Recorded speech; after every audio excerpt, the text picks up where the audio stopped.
Hey, good morning, everybody, and happy Monday to you. I'm Rob Evans. Welcome to Daybreak Plus. We're breaking down all the news you may have missed overnight and digging deep into what matters to you. And we are learning more about the fox attacks that happened in Wimberley.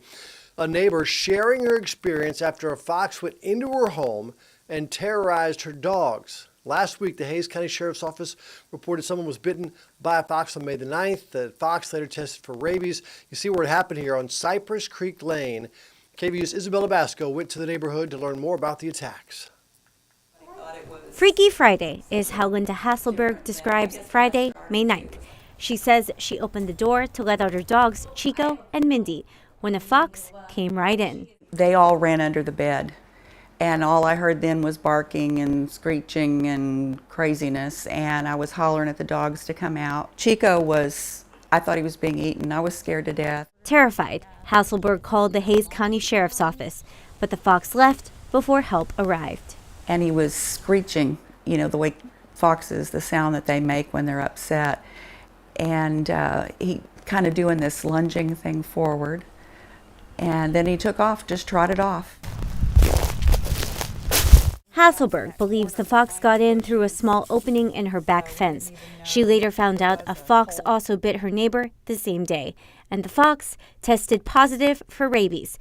Hasselberg took her dogs to the vet to get their boosters. I don't think I even realized how important it is to have the rabies vaccine. Clint Pulpin, a lieutenant with the Hays County Sheriff's Office Community Services Division, says pet owners will need to make sure their pets' vaccines are up to date.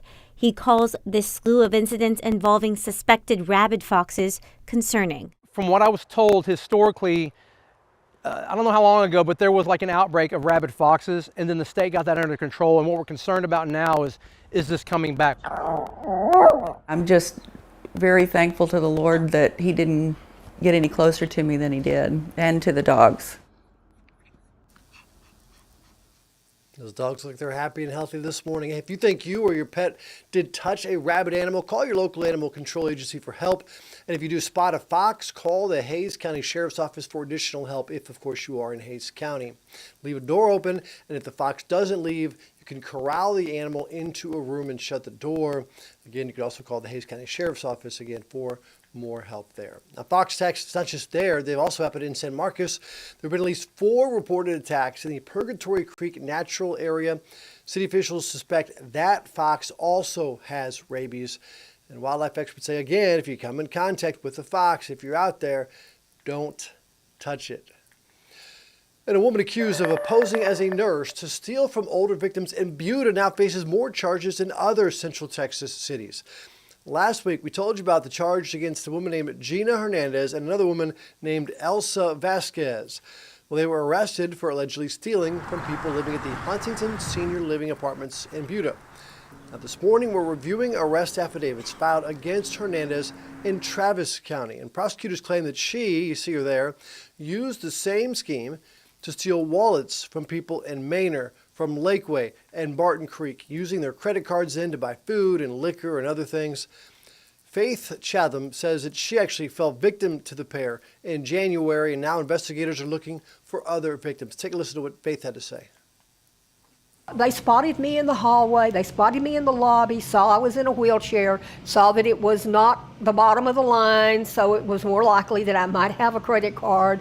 I was a real easy target, but they came into my apartment to do this. That's what's so insidious about it. Now, Chatham used 311 to report the incident to Austin police. KVUE reached out to Hernandez's court-appointed attorneys in all 3 counties. We've not heard back yet. Well, city leaders asking for your help making one busy Austin street safer. On Saturday, the city hosted a bilingual listening session at Montopolis Recreation Center in Southeast Austin. The Montopolis Drive between Highway 183 and Riverside Drive has a high number of severe and deadly crashes. That mile-and-a-half stretch averages a crash roughly every 5 days. People living nearby shared ideas to improve safety. Just a regular crosswalk. We only have 2, so that's one of the problems. And then with the kids from the 2 schools, from Allison and Idea, they they have to walk because if they live within 2 miles of the school district. And we put a link to the online survey with the story on KVUE.com. You have until June the 8th, and city officials say they'll use your feedback to craft recommendations released later this year. 7:06 right now. Let's get a look at our weather and traffic with Casey and Hannah. And Casey, we getting some type of cool down or less hot down? I made that word up. Less hot down, yeah. You know, not a huge change in our temperature department, but certainly when it comes to the humidity, we will get some relief starting tomorrow. Today, kind of our last day before that relief arrives. It's going to be another muggy start to the day. We've already been tracking some isolated areas of rain up towards the hill country. That cold front pushes through tomorrow morning. Again, not a huge cool down whatsoever, but that brief drop in humidity at least should make it a little bit more bearable to be outside, where we'll at least get a break from those triple-digit heat index values that we've dealt with all weekend long. Out the door right now, we are tracking some showers now, working their way into areas like Gillespie County. We've got some light to moderate and needed rain now moving through Llano County, Burnett County right now. Currently looking at some quick little downpours there out near Lake Victor at the moment. Farther north is where we're tracking our next front, currently draped across South Colorado, South Utah. That's what's going to be heading in our direction as we head into late tonight and early tomorrow morning. Out ahead of that today, we are still warm or muggy. Those winds to the south, that front pushes through and eventually brings us that drier air that will start to feel as early as tomorrow morning. That humidity will kind of be dropping throughout the day for your Tuesday, so it should be feeling much more comfortable compared to what we've been dealing with, which has been those dew points that have been all the way up in the 70s. Notice the drop, it's brief, but we'll take it. Tuesday and Wednesday, we'll watch for that humidity dropping before it starts to pick right back up towards the tail end of the work week and into the weekend. As I said, this won't be changing our high temperatures very much, but what we will lose are those triple-digit heat indices across the area, and we'll likely see some slightly cooler nights back in the forecast with some of that drier air moving back in. So the remainder this morning featuring some additional areas of isolated rain as we head into the afternoon. We could be watching for some additional thunderstorm activity. This particular forecast model, really not overly excited about it. It's just going to be dependent on how soon we can get some of the sunshine making a comeback, but some isolated storms will be a possibility today, some of which could be on the stronger side. Heading into tonight, that cold front starts to move through.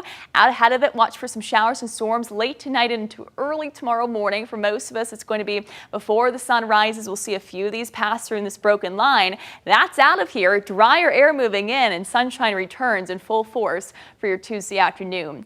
Today's severe storm outlook, we've got a level 1 to level 2 risk for severe storms. Again, if these storms manage to materialize, they'll certainly have enough humidity, enough warmth to tap into to the point where they could be on the stronger side, strong to severe with maybe some large hail, some gusty to damaging winds. The better ingredients overall are going to be for northern zones, Burnett County, Llano County, those hill country zones, along with the northern stretch of I-35. Highs today back into the low to middle 90s we go. We'll be feeling like the triple digits for many of us by this afternoon, so it's going to be another tough day of heat ahead. Cold front moves through as we head into early tomorrow morning. That humidity will start to drop, that we keep with that warm high of 96 degrees. There's that cooler morning Wednesday. The drier air allows for a seasonable start to your Wednesday morning. Back into middle 90s, we stay dry for Wednesday afternoon, and then we'll be looking at our next best chance for some showers and storms on Thursday. Isolated storms return. Friday and Saturday looking dry as we get into your Memorial Day weekend, but I will say Sunday and even into Monday as I look ahead, trending a little bit wetter as we could be back into a more active weather pattern.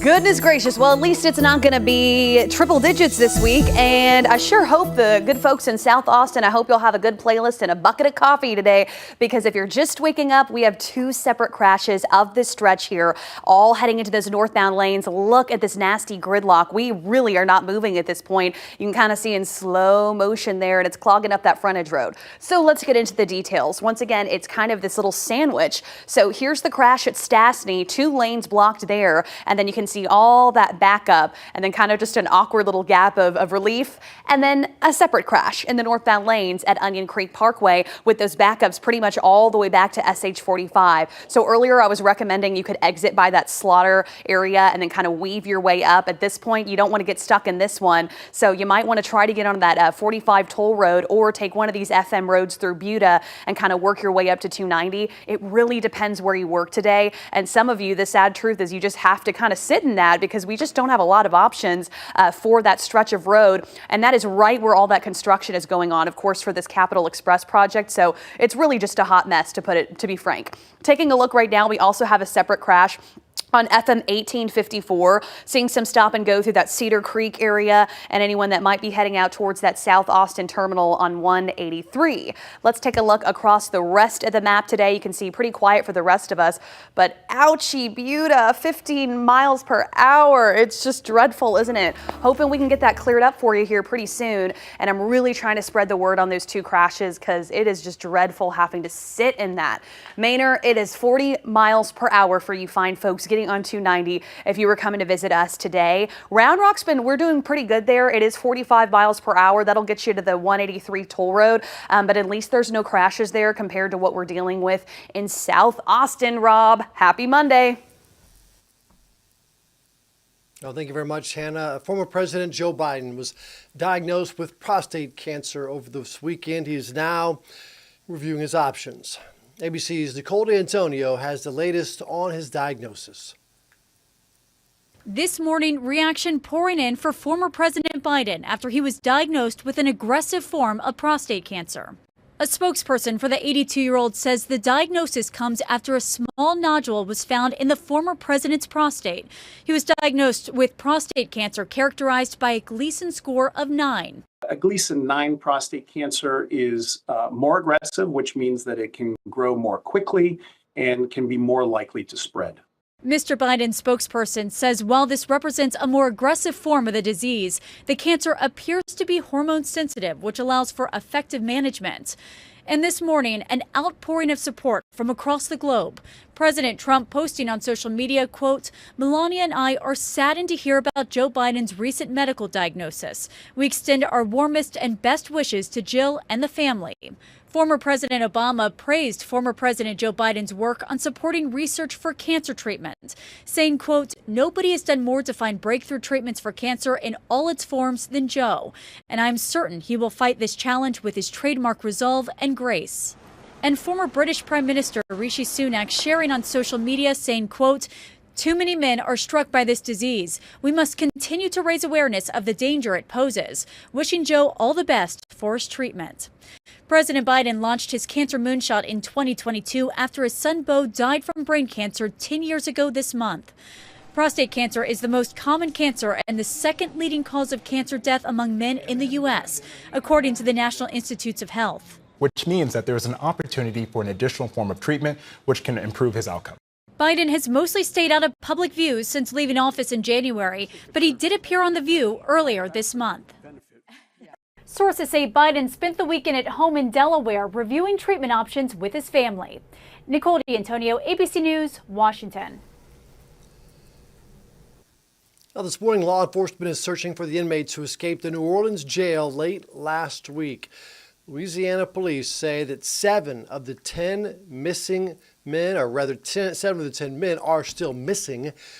They escaped from the Orleans Parish Jail early Friday morning. At least one was captured based on a tip from the public. Right now, though, a $12,000 reward for information that leads to the inmates' capture. And have you seen this video out of New York City? A scary situation. Take a look.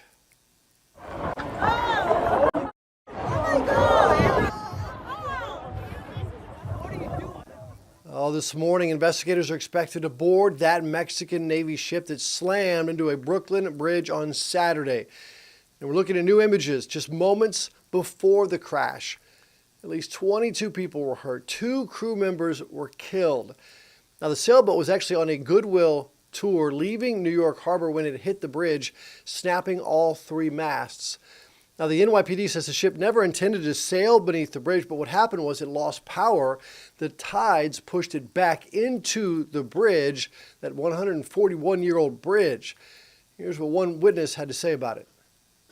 We thought it was maybe going to go under the Brooklyn Bridge at like the highest point, so it would avoid striking the mast, but then we noticed it was going backwards. Now, sailors on the ship traditionally climb those masts when leaving or entering a port, and that's where they were there on top. The NTSB is now working with the Mexican government to try and figure out how this happened. 7:15 right now. This season's American Idol came down to 2 strong singers, and in the end, America had to choose the PE teacher or the college student. ABC's George Panacchio with the winner and the reaction. Jamal Roberts. Mississippi's Jamal Roberts, the father of 3 and PE teacher to many young students, is now also the new 27-year-old American Idol. You are holding that like an Oscar. It's an Oscar. This is an Oscar. This is a dream come true. I'm so thankful. Oh, I cried for you. I always had faith.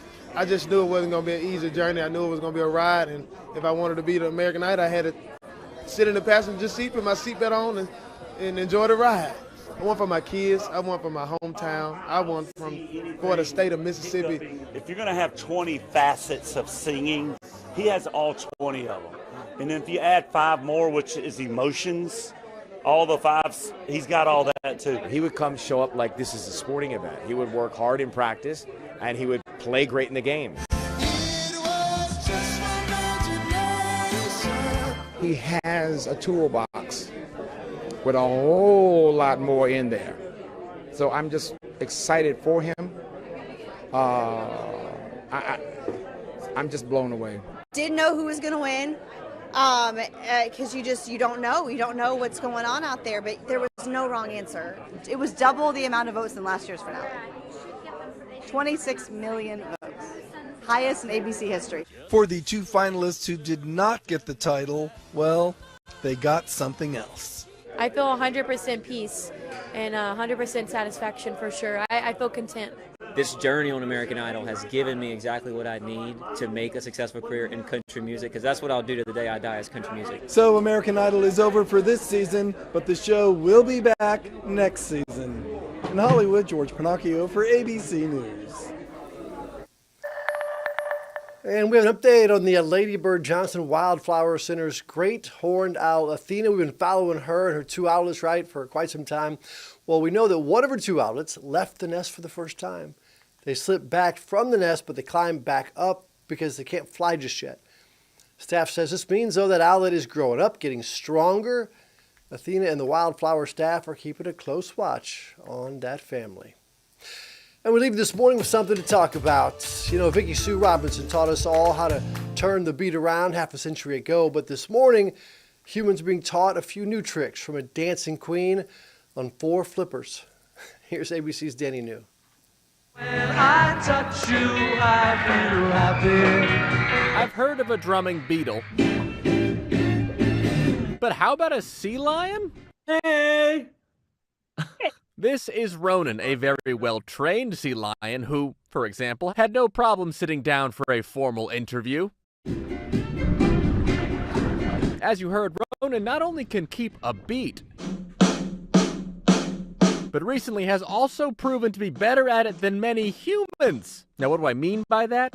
The way that she can hear something and display her prediction of where the beat will fall was better than 10 humans in terms of consistency. Carson Hood here works with the research team at the University of California, Santa Cruz's Pinniped Lab. She made those beats you heard, and she watched this already famous 16-year-old outdrum 10 people aged 18 to 23. You may remember in 2013 when Ronan emerged as a sensation for being the first non-human mammal to bob in rhythm to music. It took minimal training. Ronan does this all on her own. But why Ronan? One of her best pals and keeper of the fish, Jenna Sullivan, tries to explain. Ronan is a good listener, is a cooperative partner. Ronan is certainly very special. But with more research, could we find that other sea lions and maybe beyond could also display what's called biomusicality? It might show that rhythm is much more present in the animal kingdom than we originally thought. Up next, she says that they want to test how Ronan fares with beats that are more complex and have difficult patterns. But in the meantime, guys, can we throw up that picture one more time? Make me really happy. Thank you. Oh my gosh, look at that face. Such a lock to be my new screensaver. In New York, for ABC News, I'm Danny New. A lot of rhythm right there. Well, that's it for Daybreak Plus. Let us know what you want to talk about. Message me at the 512-459-9442. You can also send us a message, or you can send a message to me if you want on social at Rob Evans TV on Insta, Facebook, or X. And stick around because Daybreak continues right here on KVUE Plus. Goodbye, everybody.